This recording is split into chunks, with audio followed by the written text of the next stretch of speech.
All right. Hey, everybody. My name is Brett, and I'm here today to talk to you all about how to maintain your sourdough starters.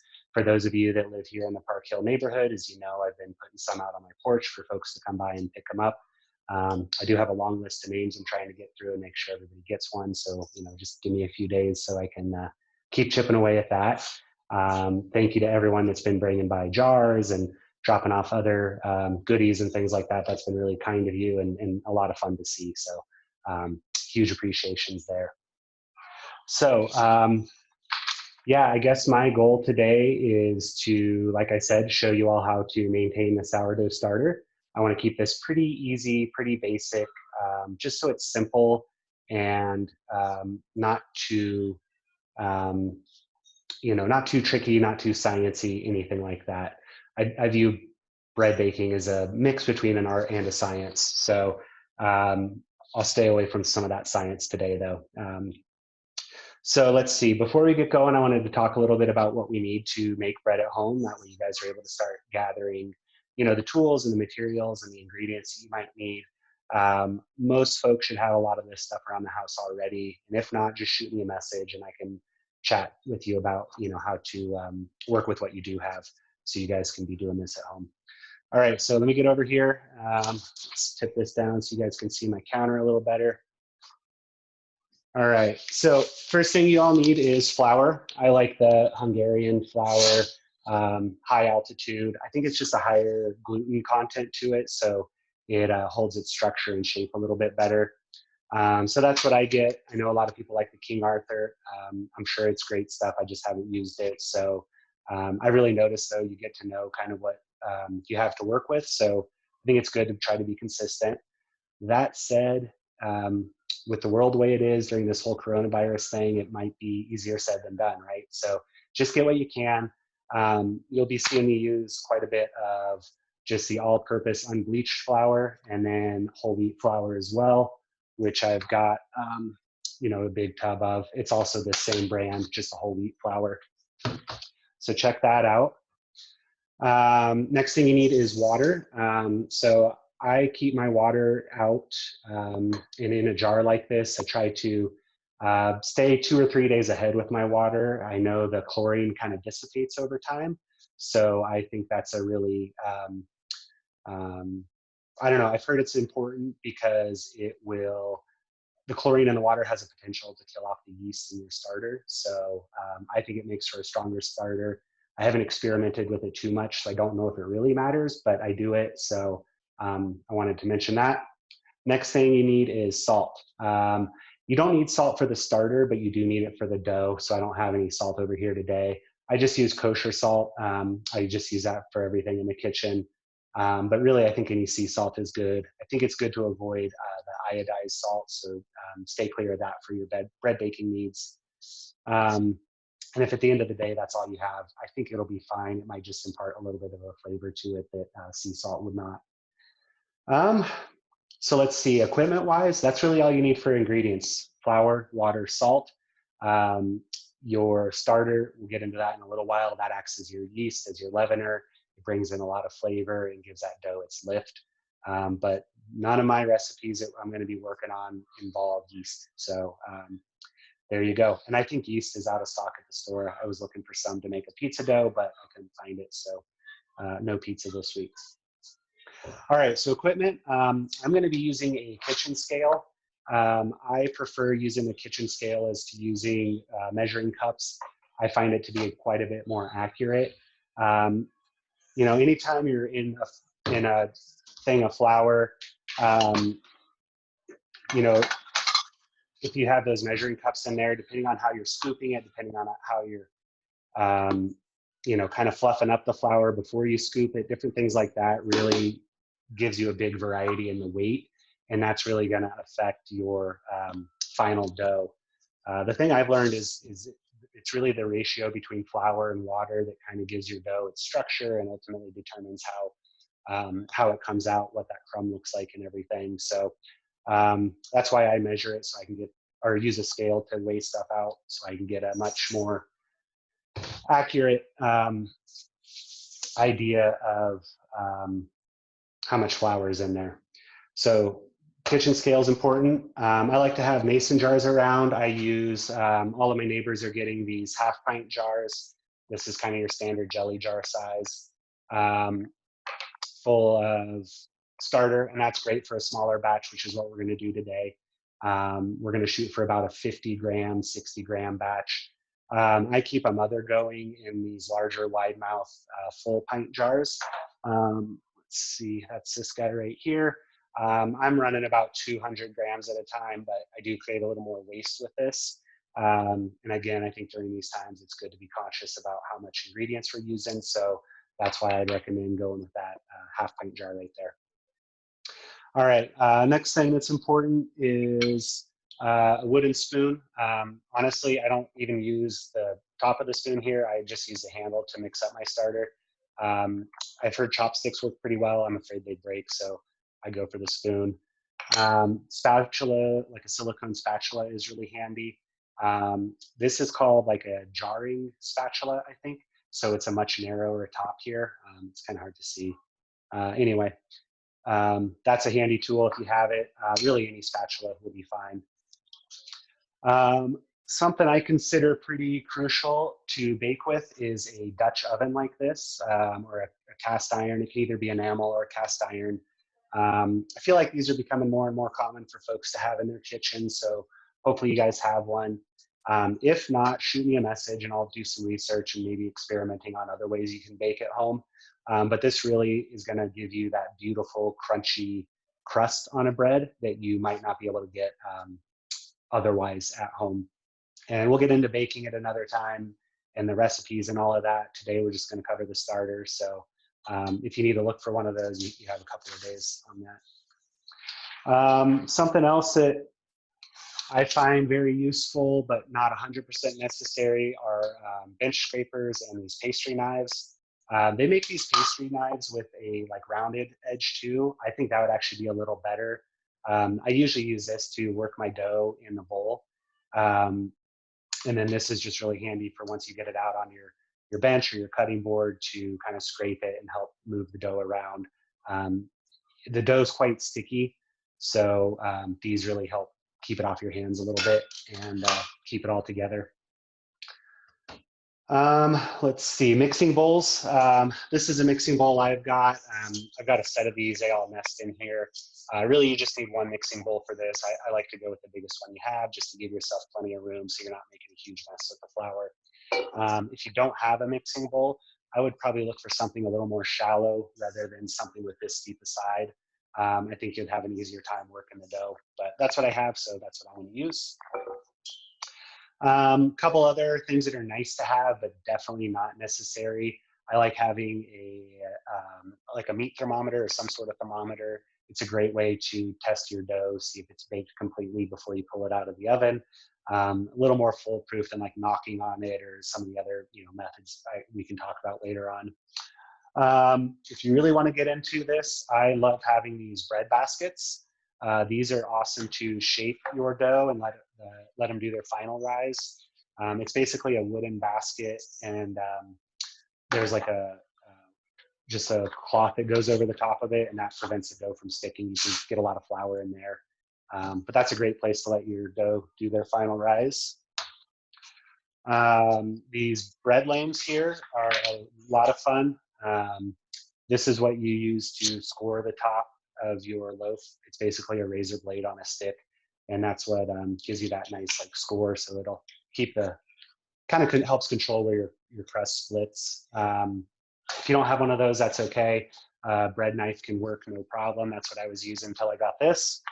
And we'll get there, in a later video when I get to shaping and things like that. So last thing I think is handy, a couple last things are some large storage containers. I brought this out earlier to keep your flour in. This holds about 15 pounds of flour at a time. Even outside of pandemic time, I usually just buy enough to fill it up, run it down, and then when I get new flour, I dump this out into a bowl, add the new flour, and then put the older flour on top just so I keep a good rotation on that. So let's see, that's kind of it there. I'm going to jump over here, see if there's any questions that popped up. I see a few more of you have joined, so welcome all. I think I've muted everybody just to keep the chatter down, but you guys are definitely welcome to jump in the chat and say hello, ask any questions you have. I'll check in over there every once in a while. All right, so starter. What is a starter? If you're in the neighborhood and have been picking these up for me, this is a starter. Basically, in early January, I got going with this. The process, I'll run through it real briefly, and then I could do another video on this for folks that aren't close by. So if you're watching from, I know I've got my cousin up in Longmont watching. So hey, Leslie, maybe my Aunt Paula too. Anyway. You guys can make this up there, but all you're doing is mixing about 25 grams of flour, 25 grams of water, and then you let it set out, and then every day you're going to throw a little bit away and then add more to it. That's basically what we're doing today.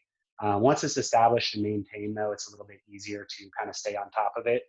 And you can even see this starter here. This is ones I did yesterday. It's got little bubbles going on in it, so I know it's alive and well. Is anyone else having issues with audio? I just got a note from Paula saying she can't hear me. I'm not sure, Paula. Well, hopefully you can get that sorted out. Hopefully it's working for everybody else.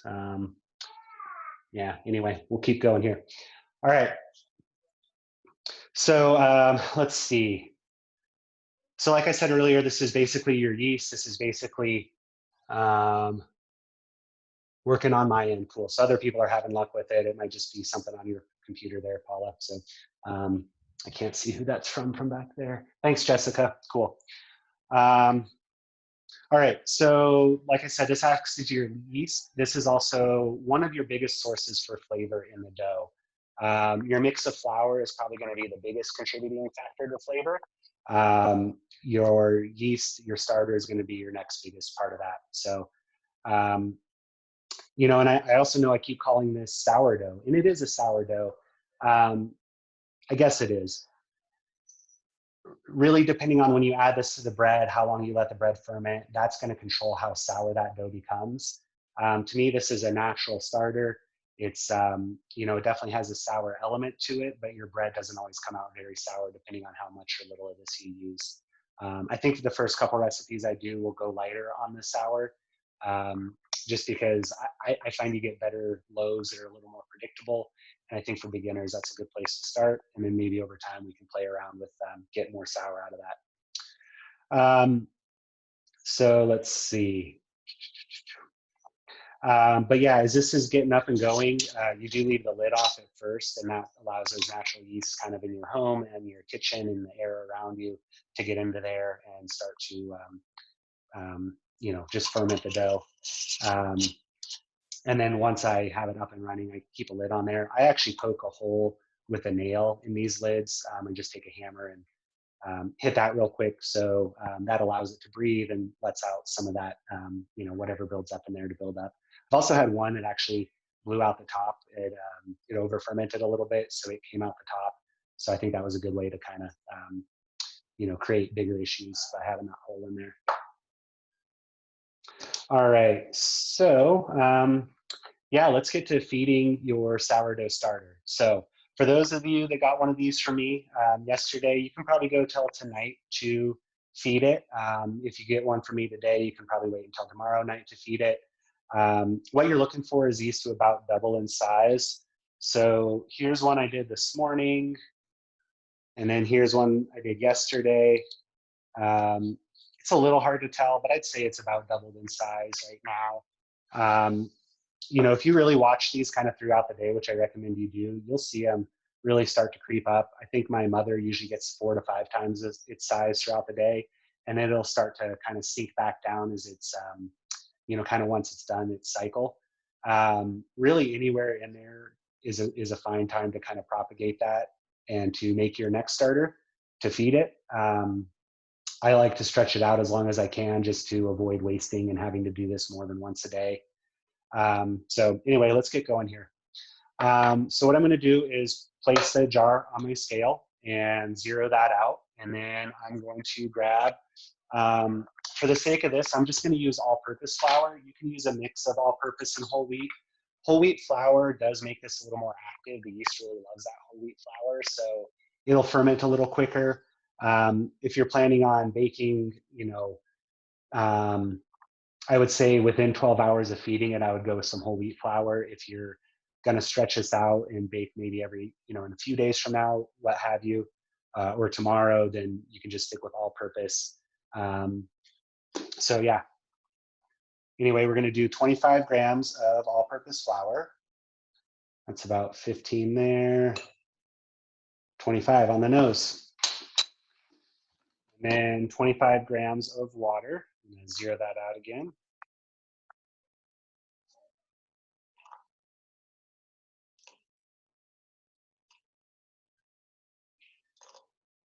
All right. So I got a little too much in there. That'll be okay for the sake of the demonstration here, but I probably won't be using this starter after this. Honestly, usually I'd probably grab another jar or a measuring cup and weigh the water out before adding it to this, just to be a little more accurate with it. The more water that goes into here, the quicker that's going to be activated, and the more vigorous that starter is going to be. So we don't want to go too overboard with that. And then I take yesterday's starter and add about 5 grams. This you don't have to be as accurate with, but I would say that's about 5 grams, maybe a teaspoon or so. Now for the folks that I did this, made these for, I was a little more cautious with sanitary stuff. So I was using a spoon and a spatula to scrape it off other than my finger. I wash my hands a lot. I don't want to get any of my neighbors sick. I feel awful if that's the case. And I'm not sick, but it's crazy times right now. So there we go. So after that, I use the back of my spoon here and just give that a good solid mix.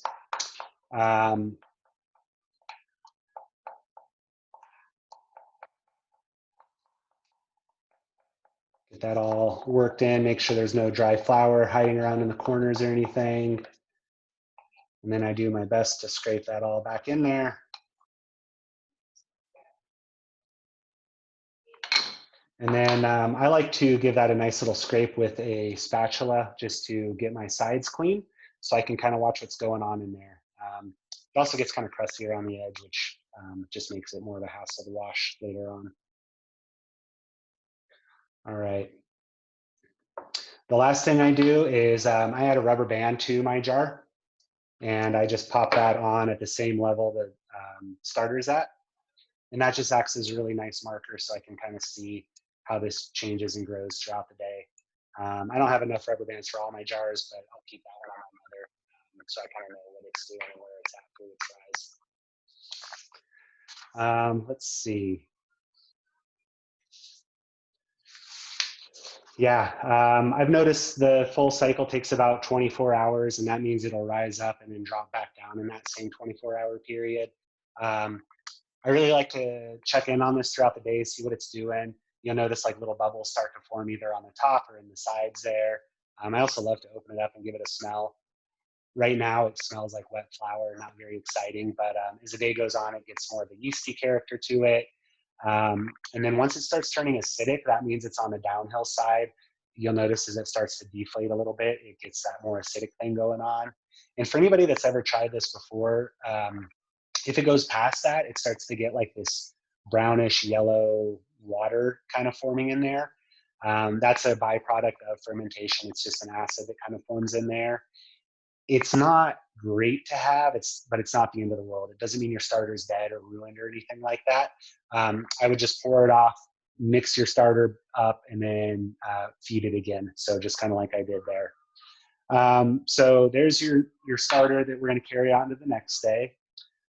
Here is our starter that we used the day before and propagated into this one. With that, you're going to have definitely some leftover starter. This can be used to propagate it and make multiple starters. You only need one yourself, but if you want to share with friends, if people around the country are picking this up, they can start doing this in their own neighborhoods. You can also make some other stuff with this. I've done pancakes, waffles, sourdough banana bread, which turned out to be delicious. So over time, I'll give you some uses for that. I also know people will just like scrape this into a pan and fry it up and eat it like a simple fried bread. So that can be pretty good too. So some things to look for the healthy starter.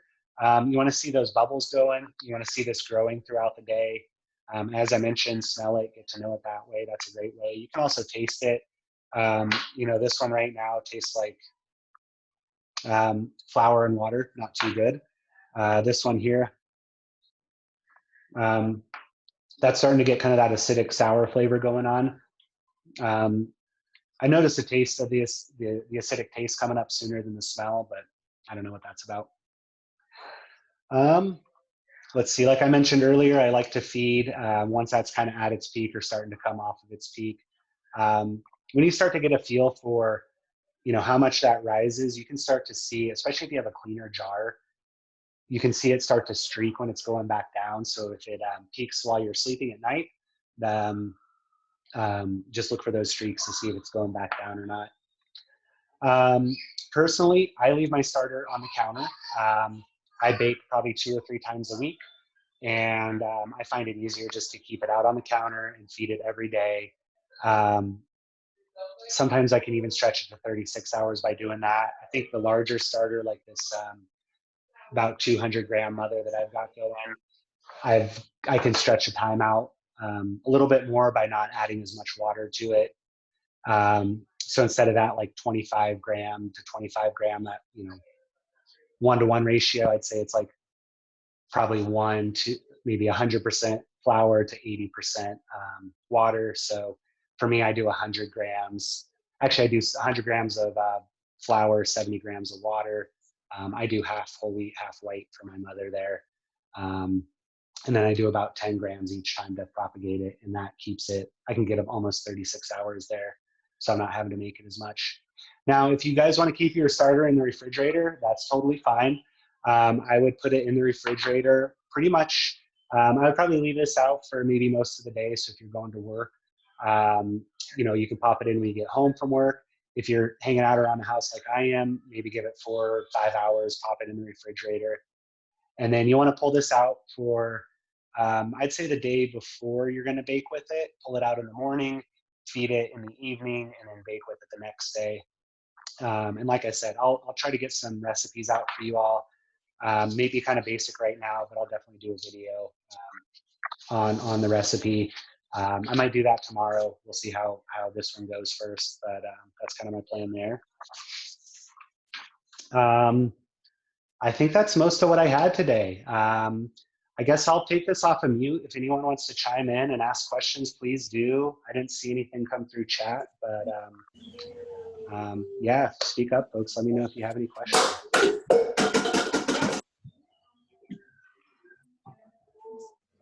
Hey, Brett, this is really cool! Exclamation job. Well done. Thanks, Paula. I appreciate that. So glad you guys could make it on, and hopefully you got the audio figured out for most of that. Thank you so much. Yeah, you guys are very welcome. All right, well, I'm going to go ahead and end this here, and I'll get it uploaded so hopefully other folks can see it. If anybody has questions, please shoot me a message on Facebook.